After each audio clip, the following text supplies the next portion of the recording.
Hello, everyone. If you're new here, welcome. I'm Tom. I'm a professional baseball player, and this series is about my recovery from Tommy John surgery. If you're not new here, everything I just said is still true, but welcome back, and thank you for watching. The 1 year mark is a pretty significant milestone in Tommy John rehab, and I'm getting pretty close to it. For a long time, this was considered to be the full time period for a normal recovery. It's shifted over the years. For a period of time, pitchers were pushed to get back earlier, under a year, and some were even back on the field in under 10 months. And this is insane to me, because at 10 months out of surgery, I was nowhere near ready to be put on the mound in an actual game. I was throwing off the mound, but I was definitely not ready to face a hitter in the stress of an actual game.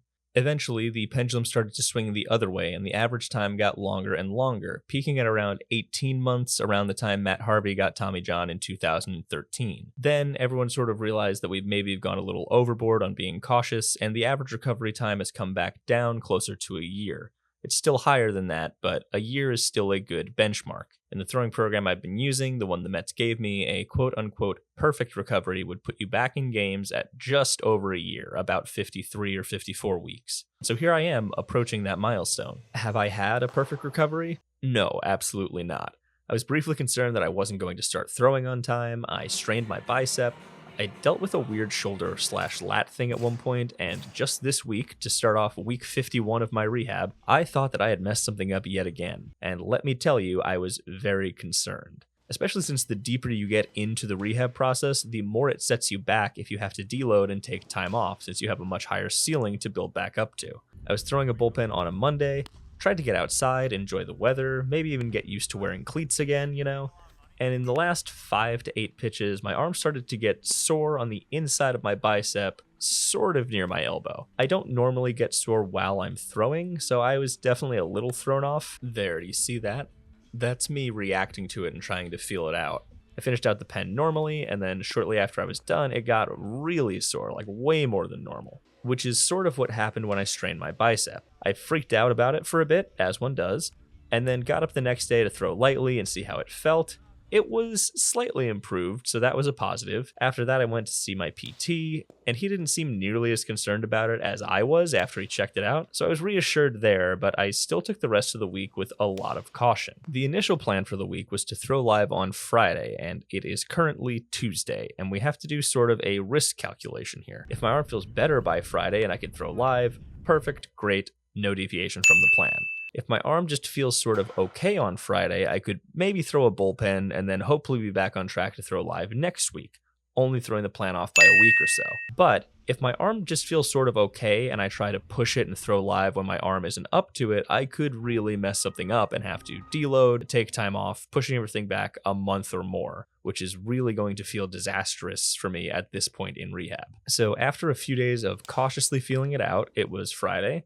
Time to see what we've got and try to make the most intelligent decision with the information we have. I started throwing a bullpen and it felt way better than I expected. The ball was coming out well, my arm felt fine, so I decided to send it and face the hitters since they were there anyway. And man, I am glad I did. I was feeling good, my slider felt as good as it has in a while, and I was throwing harder than I have in rehab at any point so far. This pitch here is the first time I've hit 90 on a radar gun since surgery. And I know that might be a bit confusing because I made a big deal about hitting 90 a couple episodes ago. My first official 90. There we go! But let me explain. So there are 3 different things that read velocity that I am generally throwing on, sometimes more than one at the same time. A radar gun, a Rapsodo, and a TrackMan. I spoke a bit about Rapsodo and TrackMan's differences in my last video, but there's one major difference that I failed to mention. All of these things will read the speed of a given pitch at slightly different speeds. The one that's going to be the slowest reading is the radar gun. Then next up is the Rapsodo, which will generally be about 0.7 miles per hour faster than the radar gun. And the fastest reading that you would generally get is from a TrackMan, which will generally be about 0.7 miles per hour faster than a Rapsodo. This means that between the velocity reading of a radar gun and a TrackMan, you could have a difference of almost 1.5 miles per hour on the same pitch. The difference, if you were wondering, is where each device picks up the baseball, the radar gun generally being the latest so that air resistance has slowed the ball down a little, and the TrackMan being the earliest, picking it up almost directly out of the hand. So when I was celebrating my first 90 after surgery, it was on the TrackMan, the system that was going to give me the fastest reading. It still counts, but The reason I'm so excited about this one on the radar gun is because it's the slowest reading, and it's the first one I've gotten since surgery. My first radar gun, man. I don't know why, but that makes me feel like I have really earned it. It feels more like a real 90, you know? But the fun doesn't stop there. I threw relatively well, considering the fact that I did not throw my changeup, since I think that might have been part of why my arm got all jacked up in the first place. And the cutter that I've been trying to work on and talked about in depth in my last video was not very good and probably still needs some tweaks. But on the bright side, I didn't just hit 90 on the radar gun. I kept going and I hit a 91, and then another, and then another. And on my last pitch, I hit 92.3 on a radar gun. And that is the hardest pitch that I have ever thrown indoors by over a full mile an hour, and that feels immensely promising. And my arm actually felt really good throughout the whole process.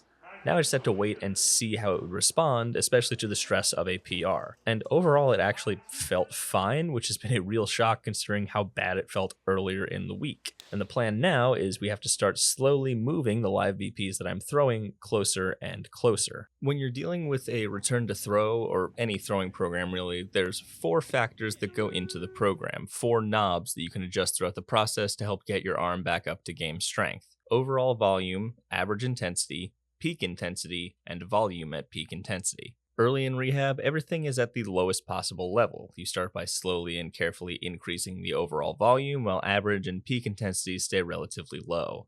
Once you've reached a certain volume and that becomes constant, you can start focusing on increasing the average and peak intensity and getting those up more. The important thing to note is that you can't just turn all 4 knobs up at once, because if you did, you'd put yourself at serious risk for re-injury, especially in the early stages of trying to recondition a new ligament to the stress of throwing.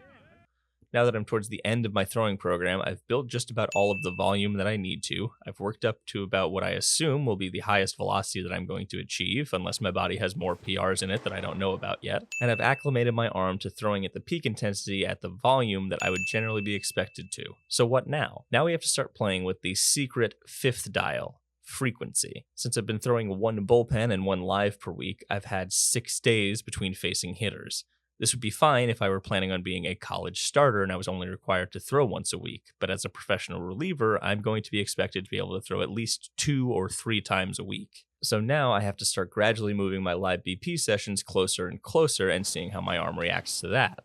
So the next step is going to be trying to throw a live VP on only 4 days rest. I did not expect this one to be nearly as spectacular as the last one. That sort of thing almost never happens twice in a row. Generally, after you hit a PR in just about anything, your central nervous system is pretty fried for a little bit afterwards, and as a result, your next attempt at whatever it is you PR'd in is going to be a little disappointing. And either from my expectations or the fact I couldn't recreate the conditions of last time, I was correct. Maybe it also had something to do with the fact I was facing one singular hitter over and over, or the fact that I was throwing to a glove on a stick instead of a catcher, but I still threw fine. I got up to 90 and change on the radar gun and 92 on the Rapsodo.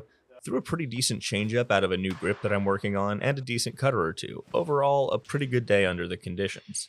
Now we move on to the real test, which is throwing live twice in the same week, which is much closer to the demands that'll be imposed on me when I'm actually playing.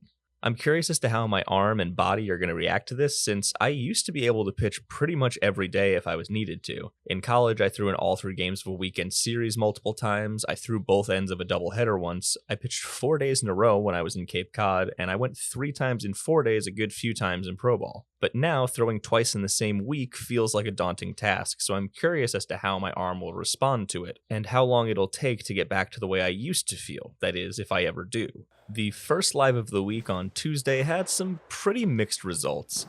I was going for my highest pitch count yet, shooting for 30 to 35 pitches, which would be a pretty long inning in just about any context. It started off pretty well, I was locating pitches, throwing decently hard, happy with how things were going. But as I got to the last 10 pitches or so, my arm started to feel heavy and slow. Ball was coming out slower, I wasn't around the zone as much, and my stuff wasn't quite as sharp. And the hitters having their third at-bats off me in about 10 minutes probably didn't help, but that's life. This was inevitably going to happen to me eventually, and I need to build up this endurance before I get back to playing, so I'd much rather this happen in here than out on a field. And there were some positives. Another tweak to my cutter seems to have improved it a little. I'm still tweaking my changeup, but it seems to have good action. These ones felt pretty good in my opinion, even though they did not get swings. But I'm also not really going to throw this pitch to righties all that often, so no big deal there. I just only had righties here today and I wanted to throw a couple. Now it is time for the biggest test of them all, throwing live twice in the same week. To add another wrinkle into this one, I decided to simulate an inning break so that I'd have to stop throwing and start again. Yeah. Which is another important hurdle that will definitely come up for me in actual games. And even with this added obstacle, this is easily the best that I've thrown since surgery. My command was the best that it's been, my slider was sharp and really moving, my changeup felt good, and all the ones I threw are at the bottom of the zone or lower. I only threw 2 cutters, I think, and they were both relatively bad, but again, I'm still mostly going to be a fastball slider guy, so I'm not overly concerned with it. And I think that really getting back to that and throwing 90% of my pitches as either fastball or slider was probably one of the main reasons that this one went so much better than the last few. And I think that this is the sign for me that I'm probably ready to start trying to get back out on the field to play in some actual games. And so hopefully that's what the next installment of this series will be about. But until then, thank you for watching, and I'll see you next time.